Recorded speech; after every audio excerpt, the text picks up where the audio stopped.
बहुत से दुष्टों को, बहुत से असुरों को भेज दिया है। और ये बाल घातनी पुतना अपने रूप बदल करके जो आकाश चली थी, बाहर से आ गई नंद गोकुल में और स्त्री रूप धारण करके अपने आप को उस ब्रज में प्रवेश की। और प्रवेश करके सब महिलाओं के बीच में एक भद्र महिला का रूप लेकर के कृष्ण भगवान को मारने के नियत से अपने वक्षस्थल में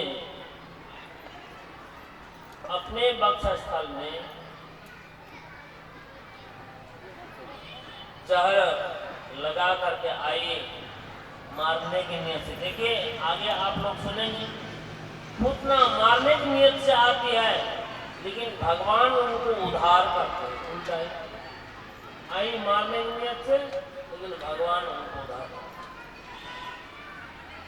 अब जब पूतना गोद में उठाई, भगवान आंख बंद कर लेते हैं।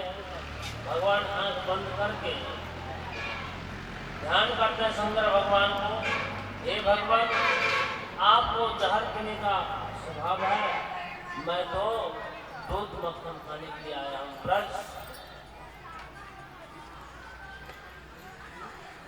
दूध माखन खाने के लिए आया हूँ।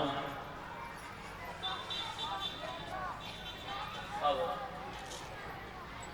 शंकर भगवान को ध्यान करते हैं और उस शंकर भगवान तमोगुण के अधिष्ठात्री देव है और क्रोध को स्वीकार किए। क्रोध को लेकर के तब कहते तस्मिन् स्तनम दुर्जर दिव्य मूर्धनम घोरं कमदाय शिशोततो होता गाढ़ं कराभ्याम भगवान प्रत्यता प्राणेस्मम तो पिबति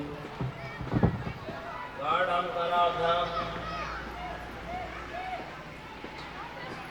बहुत जोर से जैसे बच्चे लोग अपने माता के वक्षस्थल पकड़ करके दूध पीने लगता है, उसी प्रकार कृष्ण भगवान पूतना के वक्षस्थल को पकड़ करके दूध पीना शुरू किए और दूध पीते पीते प्राण को भी पीने लगे। क्योंकि भगवान अपने आहार बनाए हैं इंद्रिय मन प्राण, ये तीन चीज को भगवान पी लेते हैं।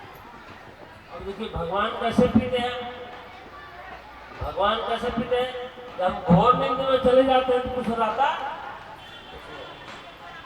सब लीन हो जाता है। और उसे भी और आगे जब प्राण को भी ले लेते हैं तब तो समाप्त। अब प्राण को भी पीने लगे तो पूतना कहते हैं सामुंता अलमिति प्रभासिनी निष्पीड्यमाना खिल जीव मर्मणि विवृत्य नेत्रे चरण भुजो मुहु प्रसन्न गात्रा शिवती रुरोदहा।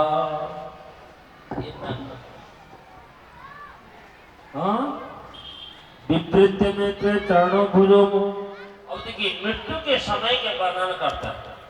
श्रीमद् भागवत में यही विशेषता है खास, जो सुखदेव महाराज कथा कहते कहते इस प्रसंग में आते हैं कि अंतिम समय में कैसे दशा होती है।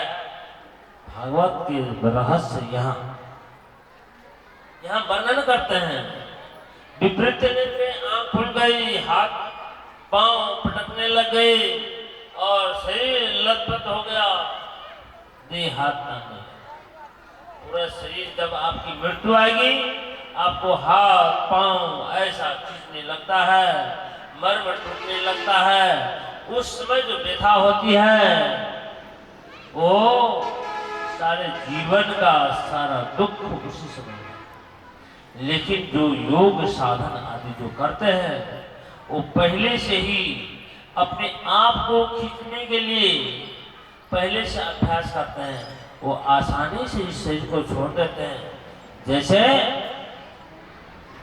सांप केचुआ को छोड़ते हैं और केचुआ छोड़ने से उसका कोई दुख होता है नहीं होता, केचुआ छोड़ने के समान। इसीलिए वेद में बताया तद था अहि निर्वलिनी वल्म के प्रस्ता। दृष्टांत।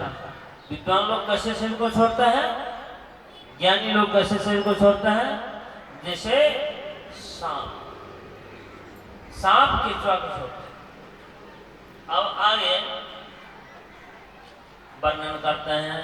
उस पुतना तो बहुत वृक्ष के समान थी, धड़ाम से गिरी, उसका कहते हाथ पांव कुल्हाड़ी से काट दे, वैसे तो उठा ही नहीं सकते, हाथ पांव कुल्हाड़ी से काट करके ले गए कहते हैं। तब वहां पर जो शमशान भूमि में वहां जो अग्नि जलाए, उसके शरीर से क्या हुआ, धूम माने बहुत सुगंधी आ रही थी, जबकि राक्षसी के शरीर से दुर्गंध निकलना चाहिए। खून मांस का धुआं दुर्गंध होता है, लेकिन उस दुर्गंध नहीं, सुगंधी हो गई, क्योंकि भगवान ने ही उनका दुग्ध पान की है। वो पवित्र हो गई, अपवित्र नहीं रही, पवित्र हो गई। यही तो भगवान की विशेषता है। अब आगे जसोदा उठा करके ले आई, अपने बच्चे को गोद में ली और कहते हे भगवान इसको रक्षा करें, हे भगवान इसको रक्षा करें। यहाँ रक्षा मंत्र कुछ बोले हैं, जिसको भूत पिशाच दुख संकट कुछ भी होता है, इस रक्षा मंत्र से यदि सावधान चित्त से उसको अभिषेक कर देते हैं उस रक्षा मंत्र से, तो उसका भूत पिशाच दुख संकट सब